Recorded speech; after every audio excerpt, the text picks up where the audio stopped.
ഈ കഴിഞ്ഞ ദിവസം ഒരു PSC എക്സാം ഉണ്ടായിരുന്നു. കഴിഞ്ഞ ഒരാഴ്ച 2 ആഴ്ച മുമ്പ്. അപ്പം എനിക്കറിയാവുന്ന ഒരാളുടെ മോള് എക്സാം എഴുതാൻ പോകുന്നുണ്ടായിരുന്നു. അപ്പം ഞാൻ ചുമ്മാ ചോദിച്ചു, എക്സാമൊക്കെ എളുപ്പമായിരുന്നു എന്ന് ചോദിച്ചു കഴിഞ്ഞപ്പം അത് ചേച്ചി, ഞാൻ ശരിക്കും ഒന്നും എഴുതാൻ എനിക്ക് പറ്റിയില്ല. കാരണം എല്ലാവരും പറയണ അത് റാങ്ക് ലിസ്റ്റ് കയറിയാലും നമുക്കെങ്ങും ജോലി കിട്ടില്ല എന്ന് പറഞ്ഞു. പിന്നെ എഴുതിയിട്ട് എന്നാ കാര്യം ഇരിക്കണേ, വേറെ വല്ല പണിക്ക് പോകാം എന്ന് വിചാരിച്ചു എന്ന് പറഞ്ഞു. അപ്പം ഞാൻ ചോദിച്ചു, കോഴ്സിനൊക്കെ പോയി പഠിച്ചതല്ലേ, PSCയുടെ കോച്ചിങ് ക്ലാസ്സിലൊക്കെ പോയതല്ലേ എന്ന് ചോദിച്ചു കഴിഞ്ഞപ്പം അതെ കുറച്ച് രൂപയും കൂടെ കൊണ്ട് കളഞ്ഞു എന്ന് മാത്രം മിച്ചം എന്ന് പറഞ്ഞു. ഞാൻ പറഞ്ഞു, അങ്ങനെയൊന്നുമല്ല, നമുക്ക് റാങ്ക് ലിസ്റ്റ് നല്ല റാങ്കിലുണ്ടെങ്കിൽ നമുക്ക് ജോലി കിട്ടും. അങ്ങനെ വല്ലവരും പറയണ കേട്ട് നമ്മൾ അതിൽ നിന്ന് പിന്മാറേണ്ട കാര്യമുണ്ടോ എന്നിങ്ങനെ ഞാൻ ചോദിക്കാനിടയായി. അപ്പോഴാണ് ഞാൻ ഓർത്തെ ഇങ്ങനെ ഒരു വീഡിയോ ഇട്ടേക്കുന്നത്. ഞാൻ ഇതിനു മുമ്പ് ഇട്ടിട്ടുണ്ടെന്നാണ് എനിക്ക് തോന്നുന്നത്. എങ്കിലും എനിക്ക് ഇങ്ങനെ ഉള്ള ഒരു വീഡിയോ ഇട്ടാൽ കൊള്ളാം എന്ന് തോന്നി. കാരണം നമ്മൾ ഈ ജീവിതത്തിൽ വിജയിക്കണമെങ്കിൽ എന്തോരം പേരോട് പടപൊരുതിയാലേ വിജയിക്കാൻ പറ്റുള്ളൂ. അപ്പം ശരിക്കും പറഞ്ഞാൽ നമ്മളോട് തന്നെ പടവെട്ടി വേണം നമ്മൾ വിജയിക്കാൻ. അല്ലാണ്ട് നമ്മൾ മറ്റുള്ളവർ പറയണ കേട്ട് ജീവിക്കാൻ തുടങ്ങിയാലേ നമ്മുടെ ജീവിതത്തിൽ പരാജയം തന്നെയായിരിക്കും. ഇല്ലേ? ചുറ്റുവട്ടം നമുക്ക് ഒത്തിരി നെഗറ്റീവ് തരുന്നുണ്ടായിരിക്കും. അതെല്ലാം മനസ്സിലാക്കിയിട്ട് നമ്മൾ അതിൻ്റെ പുറകെ പോകാൻ പോയിട്ടുണ്ടോ നമ്മൾ ഒരേടത്തും എത്തിപ്പെടുകയില്ല. സാധാരണ അങ്ങനെയല്ലേ? നമുക്ക് ചുറ്റും ഒത്തിരി നെഗറ്റീവ് ഉണ്ടായിരിക്കും, ഇല്ലേ? നെഗറ്റീവ് പരത്തുന്നവരും ഉണ്ടായിരിക്കും. ചുമ്മാ ഒന്ന് രാവിലെ എണീക്കണ കാര്യം ഒന്ന് ഓർത്തത്, നമുക്കുടെ ഉള്ളിൽ തന്നെയുണ്ട് ഒരു നെഗറ്റീവ്. രാവിലെ നമുക്കൊന്ന് 5 മണിക്ക് എണീക്കണം എന്ന് വിചാരിക്കുകയാണെങ്കിൽ ഉണ്ടല്ലോ, നമ്മൾ അലാറം ഒക്കെ വെച്ചിട്ടാണെങ്കിലും നമ്മൾ അത് ഓഫാക്കി വെച്ചിട്ട് പിന്നെയും കിടന്നുറങ്ങും. നമ്മളെ കൊണ്ട് സാധിക്കില്ല. അപ്പോഴത്തേനും നമ്മുടെ മനസ്സിന്റെ നെഗറ്റീവ് എന്ന് പറയുകയാണ്, ഒരു ഇച്ചിരിയോടെ കഴിഞ്ഞെണീറ്റാൽ മതി, രാവിലെ എഴുന്നേറ്റിട്ട് എൻ്റെ കാര്യം ഇരിക്കണേന്ന് ഇങ്ങനെ നമ്മുടെ മനസ്സ് നമ്മളോട് ചോദിച്ചുകൊണ്ടിരിക്കും. ശരിയല്ലേ? നിങ്ങളത് ചിന്തിച്ചു നോക്കി. ഓരോ കാര്യം ചെയ്യുമ്പോഴും നമ്മളെ മനസ്സിങ്ങനെ നമ്മളോട് ചോദിച്ചുകൊണ്ടിരിക്കും. അതേപോലെ ചിലരുണ്ട്, അവരുടെ പരാജയങ്ങൾ വന്ന് നമ്മളോട് ഇങ്ങനെ പറഞ്ഞുകൊണ്ടിരിക്കുന്നവരുണ്ട്. നീ അത് എഴുതിയിട്ടൊന്നും ഒരു കാര്യമില്ല. ഇപ്പം ഈ പറഞ്ഞ കൊച്ചിൻ്റെ കാര്യത്തിലല്ല, ഇതൊന്നും എഴുതിയിട്ടൊന്നും കാര്യമില്ല എന്ന് പറഞ്ഞാൽ അവരുടെ പരാജയങ്ങളാണ് നമ്മളോട് പറയുന്നത്. എന്നാൽ നമ്മൾ വേറെ യുണീക്കാണ്, നമ്മൾ വേറൊരാളാണ്. നമുക്ക് വിജയിക്കാൻ പറ്റുമായിരിക്കും, പക്ഷെ ഇങ്ങനെ പറഞ്ഞ് നമ്മളെ പരാജയപ്പെടുത്തുന്നവർ ഒത്തിരി പേരുണ്ട്. നിന്നെക്ക് സാധിക്കില്ല, നിന്നെക്കൊണ്ട് കൊള്ളില്ല, നീ അതിന് പോയിട്ടൊന്നും പ്രയോജനമില്ല, നിനക്ക് ഭാഗ്യമില്ല, ഇങ്ങനെയൊക്കെ പറയുന്ന ഒത്തിരി പേരുണ്ട്. അതിനെയൊക്കെ തട്ടിക്കളഞ്ഞ് മുന്നോട്ട് പോയാൽ മാത്രമേ നമ്മൾ വിജയിക്കുള്ളൂ, ഇല്ലേ? അല്ലാണ്ട് അവർ പറയണ കേട്ടോണ്ട്, മറ്റുള്ളവർ പറഞ്ഞ കേട്ടോണ്ടിരുന്നിട്ടുണ്ടെങ്കിൽ നമുക്ക് ഒരേയിടത്തും എത്താൻ സാധിക്കില്ല. എപ്പോഴും നമ്മുടെ മുമ്പിലേക്ക് നിനക്ക് സാധിക്കില്ല എന്ന് എല്ലാവരും പറയും. പക്ഷെ എനിക്ക് സാധിക്കും എന്നും പറഞ്ഞ് നമ്മൾ പോയി വിജയം നേടുകയല്ലേ ചെയ്യണേ, ഇല്ലേ? എത്രയോ എന്നാ പറയുക, എത്രയോ താഴെ ഉള്ള ഇതിൽ നിന്ന് ഉയർന്നു വന്ന IPS IAS നമ്മുടെ അതേപോലെ APJ അബ്ദുൽ കലാം സാർ, ഇങ്ങനെയുള്ളവരൊക്കെ നമ്മളൊന്ന് ചിന്തിച്ചു നോക്കിക്കേ. എത്രയോ കഷ്ടപ്പാടിൽ നിന്നുമാണ് അവർ ഇത്രയും നല്ല ആ ഗ്രാമമൊക്കെ പോയി കണ്ടിട്ടുണ്ടല്ലോ. അബ്ദുൽ കലാം ജീവിച്ചിരുന്ന ആ നാടുകളൊക്കെ കണ്ടിട്ടുണ്ടല്ലോ. രാമേശ്വരം ഒന്നും എത്രയൊന്നും പുരോഗമിച്ചിട്ടൊന്നും ഇല്ലാത്ത നാടാ, ഒത്തിരി ഒന്നും പുരോഗമിച്ചിട്ടില്ല. ഞങ്ങൾക്ക് അടുത്ത നാളിലൊന്ന് പോകാൻ സാധിച്ചിട്ടുണ്ട് അവിടെ. അപ്പം അങ്ങനെയുള്ള നാട്ടിൽ നിന്നൊക്കെയാണ് ഇത്രയും മിസൈൽമാനായിട്ട് അറിയപ്പെടുന്ന രീതിയിലേക്ക് അദ്ദേഹം ഉയർന്നു വന്നത്. ലോകം അറിയുന്ന ഒരാളായത്, അല്ലേ? അപ്പം നമുക്ക് പറ്റില്ല എന്ന് പറഞ്ഞാൽ അവിടെ ഇരുന്നായിരുന്നു അവിടെ ഇരിക്കാനേ പറ്റുള്ളൂ. നമുക്ക് പറ്റുമെന്നും പറഞ്ഞാൽ മറ്റുള്ളവരെ പറയണതൊന്നും കേൾക്കാൻ പോകാതെ ഇരിക്കുന്നതായിരിക്കും നല്ലത്, ഇല്ലേ? അതേപോലെ ചിലരുണ്ട് കളിയാക്കുന്നവർ. അത് പിള്ളേരുടെ അടുത്താണ് കൂടുതലും എനിക്ക് കാണാൻ. അല്ലാത്തവരുടെ അടുത്തുണ്ട്, എന്നാലും പിള്ളേർ നമ്മൾ കണ്ടിട്ടില്ലേ, കോളേജിലോ സ്കൂളിലൊക്കെ പഠിക്കണ പിള്ളേർ, നന്നായിട്ട് പഠിക്കണ പിള്ളേരെ അവർ കൂട്ടുകൂടാണ്ട് ഒഴിവാക്കി നിർത്തും. എന്നിട്ട് അവർ പറയണ ബുദ്ധിസ്റ്റ് എന്ന് പറയും. അവന് ഭയങ്കര എന്നാണ് അവൻ വലിയ ബുദ്ധിസ്റ്റ ഇങ്ങനെയൊക്കെ ഓരോ പേരുകളും ഇട്ട് അവനെ അങ്ങ് ഒഴിവാക്കി എല്ലാ കാര്യത്തിലും നിർത്തുന്ന പിള്ളേർ. അങ്ങനെ മാനസിക വിഷമം അനുഭവിക്കുന്ന ഒത്തിരി പിള്ളേരുണ്ട്. എന്നോട് ആരും കൂട്ടുകൂടില്ല, എൻ്റെ കൂടെ ആരുമില്ല എന്നൊക്കെ പറയുന്ന പിള്ളേരും ഉണ്ട്. അപ്പം അങ്ങനെയുള്ള കുറച്ച് പേരും നമ്മുടെ നാട്ടിലുണ്ട്. പിന്നെ ഉള്ളത് എന്നാന്ന് വെച്ചിട്ടുണ്ടെങ്കിൽ, എന്ത് കാര്യം നമ്മൾ തുടങ്ങിയിട്ടുണ്ടല്ലോ അതൊന്നും ഭാഗ്യമുള്ളവർക്ക് പറഞ്ഞേക്കണ വിധീനെ പഴിച്ച് ജീവിക്കണവർ, അല്ലേ? വിധി എന്ന് വേണേൽ പറയാം. ഭാഗ്യമില്ല, നിന്നെക്കൊണ്ട് സാധിക്കില്ല, നിനക്ക് എന്നാ പറഞ്ഞേ, അവനൊക്കെ അത് അങ്ങനെയുള്ളവർക്കേ പറ്റുള്ളൂ എന്നൊക്കെ പറഞ്ഞ് അങ്ങോട്ട് വിധിച്ചു വിടും. ശരിക്കും പറഞ്ഞിട്ടുണ്ടെങ്കിൽ നമുക്ക് സാധിക്കോ ഇല്ലയോ നമ്മൾ ചെയ്തു നോക്കിയാലേ അറിയാവുള്ളൂ.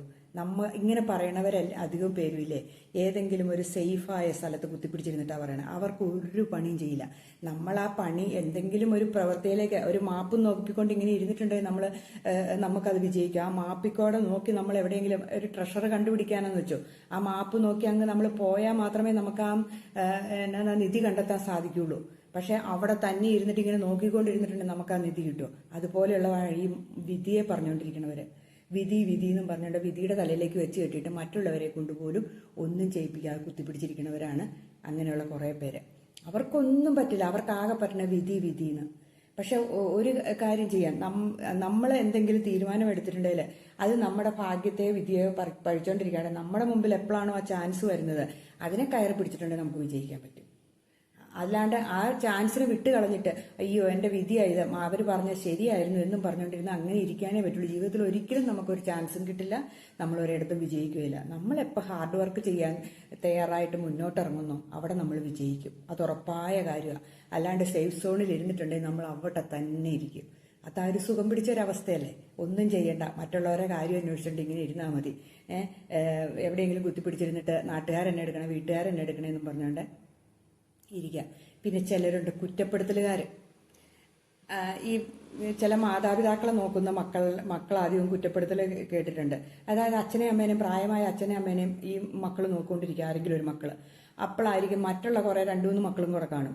അവരെവിടെയെങ്കിലുമൊക്കെ പോയി അവരുടെ സുഖവാസമൊക്കെ കഴിഞ്ഞ് ഇടയ്ക്കിടയ്ക്ക് വന്നു കഴിഞ്ഞിട്ട് ഒരു കുറ്റപ്പെടുത്തലും കഴിഞ്ഞിട്ട് അങ്ങ് പോകും. എന്നാൽ അവർ 2 ദിവസം പോലും നോക്കില്ല, കുറ്റപ്പെടുത്താൻ അവർ മിടുക്കന്മാരായിരിക്കും. എന്നിട്ട് ഈ പറയണ ഈ അച്ഛനെ അമ്മേനെ നോക്കണവരോട് പറയും അവർ നോക്കണ ശരിയല്ല, അവർക്ക് ഭക്ഷണം കൊടുക്കണ ശരിയല്ല, അവരങ്ങനെ ഇങ്ങനെ ചെയ്യണമായിരുന്നു, അങ്ങനെ ചെയ്യണമായിരുന്നു, അച്ഛനെ ഇങ്ങനെ നോക്കണമായിരുന്നു, അമ്മേനെ ഇങ്ങനെ നോക്കണമായിരുന്നു എന്ന് പറഞ്ഞ് കുറ്റപ്പെടുത്തുന്നവരുമുണ്ട്. ഇതത്ര സുഖമുള്ള ഏർപ്പാടൊന്നുമല്ല അല്ല ഈ കുറ്റപ്പെടുത്തൽ കേൾക്കുന്നത്. ശരിക്കും പറഞ്ഞ വിഷമം തോന്നുന്ന ഒരു ഏർപ്പാടാണ്. അപ്പം അങ്ങനെ പറയാണ്ട് നമ്മൾ ചെയ്യാൻ പറ്റുന്നവർ വന്ന് ചെയ്യുക. സഹായങ്ങൾ വല്ലതും ചെയ്തു കൊടുക്കാൻ പറ്റുമെങ്കിൽ ചെയ്തു കൊടുക്കുക. അല്ലാണ്ട് നമ്മൾ ഈ കുറ്റം പറഞ്ഞുകൊണ്ടിരുന്നിട്ട് ഈ നോക്കുന്നയാൾക്ക് സഹായങ്ങൾ ചെയ്തു കൊടുക്കുക. അയാൾക്ക് എന്തെങ്കിലും സഹായം വരുമ്പോൾ ആഴ്ചയിൽ 1 ദിവസം 2 ദിവസം കൂടുമ്പോൾ വന്ന് നിന്ന് നോക്കാൻ ശ്രമിക്കുക. അല്ലാണ്ട് കുറ്റപ്പെടുത്തിയിട്ട് അതെവിടെയാണേലും വന്ന് ചെയ്യാൻ പറ്റും ഇന്നത്തുള്ള കാലത്തല്ലേ. അങ്ങനെ ചെയ്യാണ്ട് എല്ലാത്തിനും കുറ്റവും പറഞ്ഞുകൊണ്ടിരിക്കുന്നതിൽ എന്താ അർത്ഥം ഇരിക്കണതില്ലേ. ശരിക്കും പറഞ്ഞാൽ നമുക്ക് ഈ ലോകത്ത് ജീവിക്കണമെങ്കിലുണ്ടല്ലോ എന്തോ ഒരു പേരോട് പൊരുതിയാലെന്നറിയോ ഈ ലോകത്തൊന്ന് ജീവിച്ച് മുന്നോട്ട് പോകണമെങ്കിൽ.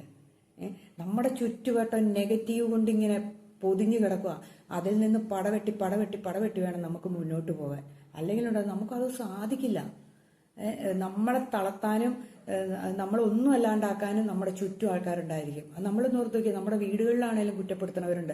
അമ്മായിയമ്മ, മരുമകൾ അമ്മായിയമ്മ, സഹോദരങ്ങളെ എന്ന് വേണ്ട അതങ്ങനെ കുറേ എണ്ണങ്ങൾ, ഭർത്താക്കന്മാര്, മക്കളുടെ കുറ്റപ്പെടുത്തൽ കേൾക്കണവര്, ഇങ്ങനെ ഒരിക്കലും ഒരു സ്വൈര്യമില്ലാത്ത പോലെ നമ്മുടെ ജീവിതത്തിൽ ഇങ്ങനെ കുറ്റപ്പെടുത്തലുകളുടെ ഒരു ജാഥ തന്നെയുണ്ട് നമ്മുടെ ജീവിതത്തിലല്ലേ. ഇതിനെയൊക്കെ നേരിട്ട് പോകണമെങ്കിലുണ്ടല്ലോ നല്ല തൊലിക്കെട്ടി, നല്ല ധൈര്യവും, നല്ല പിന്നെ ഒരു ധൈര്യം, അത് തന്നെ ധൈര്യം തന്നെ വേണം. എന്നാലേ നമുക്ക് മുന്നോട്ട് പോകാൻ പറ്റുള്ളൂ. അല്ലെങ്കിൽ ഇതിൻ്റെ അകത്ത് പെട്ടുപോയാൽ നമ്മളവിടെ നമ്മൾ എവിടെയെങ്കിലും ഒരു സ്ഥലത്ത് പോകാൻ വേണ്ടിയിട്ട് യാത്ര ചെയ്യുമ്പോഴേ ചില ആൾക്കാരെ വിളിച്ചു നോക്കിയേ, അവർ ചാടി പറയും ഞാൻ വരുന്നില്ല കേട്ടോ, നിങ്ങളെല്ലാം കൂടെ പൊക്കോ, ഞാനിവിടെ ഇരുന്നോളാം, ഞാൻ വരുന്നില്ല എന്ന് പറഞ്ഞുകൊണ്ടിരിക്കും. അപ്പം നമ്മൾ എന്നാ കാണിക്കും, 2-3 പ്രാവശ്യമാണ് നിർബന്ധിക്കും, വാന്നേ ഇവിടെ ഇരുന്നിട്ട് എന്നാ കാര്യം ഇരിക്കണം, നമുക്ക് എല്ലാവർക്കും കൂടെ പോയിട്ട് അടിച്ചു പൊളിച്ച് വരാം, അല്ലെങ്കിൽ നമുക്ക് എല്ലാവർക്കും കൂടെ പോകാമെന്ന് പറയുമ്പോൾ അവർ ഒന്നോടെ വെയിറ്റിട്ട് പറയും ഞാൻ വരുന്നില്ല കേട്ടോ എന്ന് പറയും. പിന്നെ ഒന്നോടെ പറയുമ്പോൾ അവർ പറയും എന്നാൽ ശരി വരാം എന്നിട്ട് പിന്നെ അവർ പറയും ഇന്നോര് നിർബന്ധിച്ചു. ചോദിക്കണവരുടെ പേര് മാത്രം പറയില്ല, വേറുള്ളവരുടെ പേരുകൾ പറയും. അതായത് ഇപ്പം ഉദാഹരണമായിട്ട് സരള എന്നെ നിർബന്ധിച്ചു, അല്ലെങ്കിൽ മിനി എന്നെ നിർബന്ധിച്ചു, അല്ലെങ്കിൽ വേറെ ആരെങ്കിലും എന്നെ നിർബന്ധിച്ചു എന്നൊക്കെ പറഞ്ഞുകൊണ്ട് അവർ നമ്മുടെ കൂടെ വരികയും ചെയ്യും. അപ്പം നമ്മളൊരു പരിപാടി പ്രോഗ്രാം ചാർട്ട് ചെയ്യുമ്പോഴേ നമ്മൾ എപ്പോഴും ശ്രദ്ധിക്കണം, ക്യാൻസൽ ചെയ്യുന്നതിന് മുമ്പ് ഇവരെ ഒന്നോടെ വിളിച്ചു നോക്കുക, ഇവർ വന്നിരിക്കും, ഉറപ്പായ കാര്യമാണ്. അങ്ങനെയുള്ള ചില കൂട്ടരുണ്ട്. ഏതെങ്കിലും നല്ല കാര്യം ഏതെങ്കിലും ഒരു പരിപാടി നടത്താൻ തുടങ്ങുമ്പോൾ അതിനകത്തുനിന്ന് പിന്മാറി നിൽക്കുന്ന അല്ലെങ്കിൽ അതിനെ ഒന്ന് നിരുത്സാഹപ്പെടുത്താൻ ശ്രമിക്കുന്ന ചില കൂട്ടരും കൂടെ ഇതിനകത്തുണ്ട്. എന്നാൽ ഞാൻ വരാം, പോകാം എന്ന് പറയുന്നവർ കുറവായിരിക്കും. അത് അപൂർവം ആൾക്കാരുള്ളൂ ഇങ്ങനെയുള്ള ഈ ഞാൻ വന്നില്ല എന്ന് പറയണവര്. മിക്കവരും തന്നെ ഞാൻ വരാം, ഞാൻ റെഡിയാ എന്നിങ്ങനെ പറയണവരായിരിക്കും, ചാടി റെഡിയാ എന്ന് പറയണവരായിരിക്കും. അപ്പം നമ്മൾ എന്താ ചിന്തിക്കേണ്ടതെന്ന് അറിയാവോ? ഇങ്ങനെയുള്ള ഒത്തിരി നെഗറ്റീവുകൾ നമ്മുടെ ചുറ്റുമുണ്ട്, അതിനൊന്നും നമ്മൾ ചെവി കൊടുക്കാതിരിക്കുക. നമ്മുടെ ലക്ഷ്യം വെച്ച് മുന്നോട്ട് പോവുക. നമ്മളൊരു ഗോൾ സെറ്റ് ചെയ്തിട്ട് അതിലേക്ക് മുന്നേറുക. അല്ലാതെ എല്ലാവരെയും ഒന്നിച്ചു കൊണ്ടുപോയി അല്ലെങ്കിൽ എല്ലാവരെയും കൂടെ നന്നാക്കിയിട്ട് നമുക്ക് ജീവിക്കാൻ സാധിക്കില്ല. ആകെ ഒരു കൊച്ചു ജീവിതമല്ലേ ഉള്ളൂ. അപ്പം പരമാവധി അതിനകത്ത് ആസ്വദിച്ച് ജീവിക്കാൻ ശ്രമിക്കുക. പരമാവധി നമ്മൾ ലക്ഷ്യം നേടാൻ മുന്നേറുക. ആ ഗോൾ എന്താണെന്ന് വെച്ചാൽ അത് നേടിയെടുക്കാൻ നമ്മൾ ശ്രമിക്കുക. എല്ലാവരെയും ഒരുപോലെ ആക്കിയിട്ടൊന്നും നമുക്കൊന്നും ജീവിക്കാൻ സാധിക്കുകയില്ല. അപ്പം അതിനു വേണ്ടിയിട്ട് എല്ലാവരും ശ്രമിക്കുക. ഓക്കെ. അപ്പം നിങ്ങൾക്ക് എൻ്റെ വീഡിയോ ഇഷ്ടമായെങ്കിൽ നിങ്ങൾ ലൈക്ക് ചെയ്യണം, കമൻറ്റ് ചെയ്യണം, ഷെയർ ചെയ്യണം, സബ്സ്ക്രൈബും ചെയ്യണം കേട്ടോ.